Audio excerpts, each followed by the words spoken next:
مسلمان کم و بیش 1000 سال تک دنیا کی ایک بڑی طاقت رہے ہیں۔ علم و حکمت، تدبیر و سیاست اور دولت و حشمت میں کوئی قوم ان کا مقابلہ نہیں کر سکتی تھی۔ وہ پوری دنیا پر حکومت کر رہے تھے۔ یہ بادشاہی خدا نے انہیں دی تھی اور خدا ہی نے ان سے چھین لی ہے۔ قوموں کے عروج و زوال کے بارے میں خدا کا قانون یہ ہے کہ وہ سرفرازی کے لیے تو جسے چاہتا ہے اپنے قانون ابتلا کے مطابق منتخب کر لیتا ہے، لیکن جب ایک مرتبہ منتخب کر لیتا ہے تو اس کی یہ حالت اسی وقت تبدیل کرتا ہے جب علم و اخلاق کے لحاظ سے وہ اپنے آپ کو پوری طرح پستی میں گرا دیتی ہے۔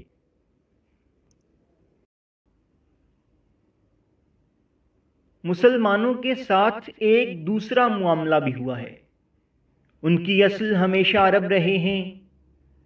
وہ زیادہ تر بنی اسماعیل ہیں اور بنی اسماعیل کے بارے میں معلوم ہے کہ سیدنا ابراہیم علیہ السلام کی ذریت ہیں۔ چنانچہ ان پر اس سنت الہی کا اطلاق بھی ہوتا ہے جو قرآن میں ذریت ابراہیم سے متعلق بیان ہوئی ہے۔ وہ سنت یہ ہے کہ یہ لوگ اگر حق پر قائم ہوں تو انہیں قوموں کی امامت حاصل ہوگی، اور اس سے انحراف کریں تو اس منصب سے معزول کر کے ذلت اور محکومی کے عذاب میں مبتلا کر دیے جائیں گے۔ چنانچہ مسلمان اگر اس عذاب میں مبتلا ہیں تو یہ کوئی الٹپ معاملہ نہیں ہے اور نہ دوسروں کی سازش کے نتیجے میں ہوا ہے، جس طرح کہ ہمارے مذہبی اور سیاسی زعما بالعموم کہتے ہیں۔ اس کے متعین اسباب ہیں، یہ انہی کے تحت ہوا ہے۔ اس کے پیچھے خدا کا قانون عزل و نصب کار فرما ہے۔ اس کی روشنی میں اسے سمجھنے کی کوشش کی جائے تو زوال کے اسباب بالکل واضح ہو کر سامنے آ جاتے ہیں۔ یہ بنیادی طور پر 3 ہیں۔ اولاً، مسلمان کتاب الہی کے حامل بنائے گئے تھے۔ یہ محض کتاب نہیں ہے، یہ خدا کی میزان ہے جو اس لیے نازل کی گئی ہے کہ دین کے معاملے میں تمام حق و باطل کا فیصلہ اسی پر تول کر کیا جائے۔ مسلمان اپنے تمام اختلافات اس کے سامنے پیش کریں اور جو فیصلہ اس کی بارگاہ سے صادر ہو جائے بے چونو چرا اسے قبول کر لیں۔ یہ ان کے علم و عمل کا مرکز ہو۔ ایمان و عقیدہ اور دین و شریعت کے تمام معاملات میں یہی مرجع بنے۔ ہر تحقیق، ہر رائے اور ہر نقطۂ نظر کو ہمیشہ اسی کے تابع رکھا جائے، یہاں تک کہ خدا کے پیغمبروں کی کوئی بات بھی اس پر حکم نہ سمجھی جائے، بلکہ ہر چیز پر اسی کو حکم مانا جائے۔ گزشتہ کئی صدیوں سے مسلمان بدقسمتی سے اس کتاب الہی کی یہ حیثیت اپنے علم و عمل میں برقرار نہیں رکھ سکے۔ چنانچہ اقبال کے الفاظ میں خار از مہجوری قرآن شدی کا مصداق بن کر رہ گئے۔ ثانیاً، دنیا عالم اسباب ہے۔ یہ اسباب زیادہ تر سائنسی علوم میں انسان کی مہارت سے پیدا ہوتے ہیں۔ خدا نے اپنے جو خزانے زمین و آسمان میں مدفون رکھے ہوئے ہیں وہ اسی مہارت سے نکالے جا سکتے ہیں۔ انسان کی تاریخ گواہی دیتی ہے کہ عروج و زوال تو ایک طرف، اس کے مرنے اور جینے کا انحصار بھی بیشتر انہی علوم میں مہارت پر رہا ہے۔ آگ کی دریافت اور پہیے کی ایجاد سے لے کر دور جدید کے حیرت انگیز انکشافات تک یہ حقیقت تاریخ کے ہر صفحے پر ثبت ہے۔ مسلمانوں کو ان علوم سے دلچسپی تو ہوئی، مگر ان کے ذہین عناصر کا اشتغال زیادہ تر فلسفہ اور تصوف سے رہا، حالانکہ اس کی کچھ ضرورت نہ تھی۔ فلسفہ و تصوف جن سوالات سے بحث کرتے ہیں خدا کی کتاب حتمی حجت کی حیثیت سے ان کا جواب لے کر نازل ہو چکی تھی۔ ان علوم کے ساتھ اشتغال نے مسلمانوں کو خدا کی کتاب سے بھی بیگانہ رکھا اور سائنسی علوم سے بھی۔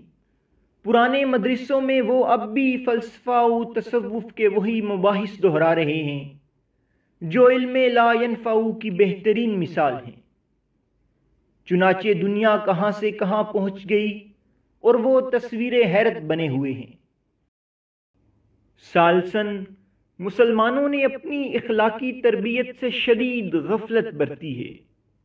یہ اسی کا نتیجہ ہے کہ جھوٹ، بددیانتی، غبن، خیانت، چوری، غصب، ملاوٹ، سود خوری، ناپ تول میں کمی، بہتان ترازی، وعدے کی خلاف ورزی، سفلی علوم سے اشتغال، ایک دوسرے کی تکفیر و تفسیق، قبروں کی پرستش، مشرکانہ رسوم، بیہودہ تفریحات اور اس نوعیت کے دوسرے جرائم ان کے معاشروں میں اس قدر عام ہیں کہ حیرت ہوتی ہے۔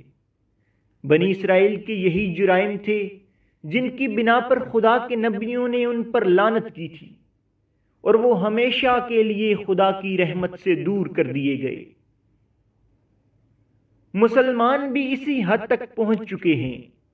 ان کی تصویر دیکھنا ہو تو انجیل کے صفحات میں دیکھ لی جا سکتی ہے، جہاں سیدنا مسیح علیہ السلام نے بنی اسرائیل اور ان کے علماء و احبار، دانشوروں اور ارباب حل و وقت کی فرد قرارداد جرم بیان کی ہے۔ ان کی در و دیوار، گلیاں اور بازار سب پکارتے ہیں، یہ مسلمان ہیں جنہیں دیکھ کے شرمائیں یہود۔ مسلمانوں کا زوال ان اسباب سے ہوا ہے۔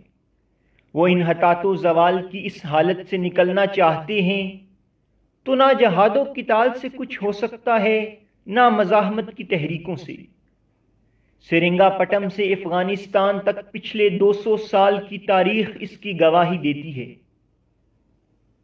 اس سے نکلنے کے لیے انہیں وہ اسباب دور کرنا ہوں گے جو ان کے زوال کا باعث بنے ہیں، ورنہ یہی ذلت و نکبت اور محکومی ہمیشہ ان کا مقدر رہے گی۔ خدا کا قانون بے لاگ ہے، وہ اس کی زد میں آ چکے ہیں۔ وہ جب دوسروں سے لڑ کر اس سے نکلنا چاہتے ہیں تو در حقیقت خدا سے لڑ رہے ہوتے ہیں، جس نے اپنے اولی باسن شدید بندے ان پر مسلط کر دیے ہیں۔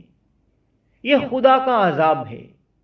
اس سے بچنے کے راستے وہ نہیں ہیں جو ان کے مذہبی اور سیاسی رہنما اور خود مجاہدین انہیں بتا رہے ہیں۔ ان راستوں پر چل کر نہ وہ بڑی طاقتوں کا اثر و رسوخ اپنے ملکوں میں ختم کر سکتے ہیں، نہ فلسطین اور کشمیر سے یہود و ہنود کو نکال سکتے ہیں۔ وہ قرآن اور بائبل دونوں میں انبیاء علیہ السلام کی دعوت کا مطالعہ کریں۔ خدا کے پیغمبر بابل کی اسیری کے زمانے میں آئے ہوں یا رومی حکمرانوں کے دور میں، انہوں نے کبھی یہ راستے اپنی قوم کو نہیں بتائے۔ وہ اپنی قوم کے جرائم اسے بتاتے تھے، یہ دوسروں کے جرائم ڈھونڈنے اور انہیں برا بلا سنانے کو اپنا ہنر سمجھتے ہیں۔ قرآن مجید ہمارے ہاتھوں میں ہے، اسے ابتدا سے انتہا تک دیکھ لیجیے۔ بابل اور روم کے حکمرانوں کے خلاف آپ مذمت کا ایک لفظ اس میں نہیں دیکھیں گے، بلکہ ہر جگہ بنی اسرائیل کی فرد قرارداد جرم دیکھیں گے۔ یہی فرد جرم اس وقت مسلمانوں کو سنانے کی ضرورت ہے، اس لیے کہ خدا کا جو وعدہ بنی اسرائیل سے تھا وہی مسلمانوں سے ہے۔